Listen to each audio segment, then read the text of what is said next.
പലരും ചോദിക്കാറുണ്ട്, പൗഡർ ഇടുന്നതിൽ എന്തെങ്കിലും പ്രശ്നമുണ്ടോ? പൗഡർ ഇട്ടാൽ ക്യാൻസർ വരാനുള്ള സാധ്യതയുണ്ടോ? ഡിയോഡറൻ്റ് യൂസ് ചെയ്താൽ കുഴപ്പമുണ്ടോ? ഹെയർ ഡൈ യൂസ് ചെയ്താൽ കുഴപ്പമുണ്ടോ? പലരും ചോദിക്കാറുള്ള ചോദ്യങ്ങളാണ്.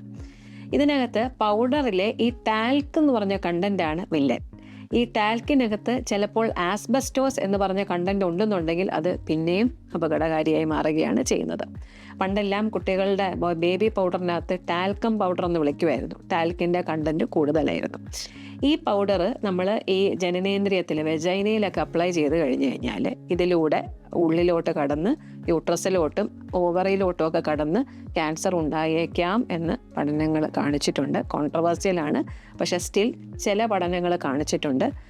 IARC എന്ന് പറഞ്ഞുള്ള ഒരു ഏജൻസി പറഞ്ഞിരിക്കുന്നത് ഈ ടാൽക്ക് ക്യാൻസർ ഉണ്ടാക്കാൻ സാധ്യതയുള്ള ഒരു വസ്തുവാണെന്നാണ് പറഞ്ഞിരിക്കുന്നത്. അതുകൊണ്ട് എല്ലാ പൗഡറും നമ്മൾ പേടിക്കണമെന്നില്ല. ടാൽക്ക് കണ്ടന്റ് ഉണ്ടെങ്കിൽ നമ്മൾ ശ്രദ്ധിക്കണം. ഡിയോഡറൻ്റ് യൂസ് ചെയ്യുന്നതോ അല്ലെങ്കിൽ ഹെയർ ഡൈ യൂസ് ചെയ്യുന്നതോ വഴി ക്യാൻസർ ഉണ്ടാകുമെന്ന് നിലവിലുള്ള പഠനങ്ങൾ കാണിക്കുന്നില്ല.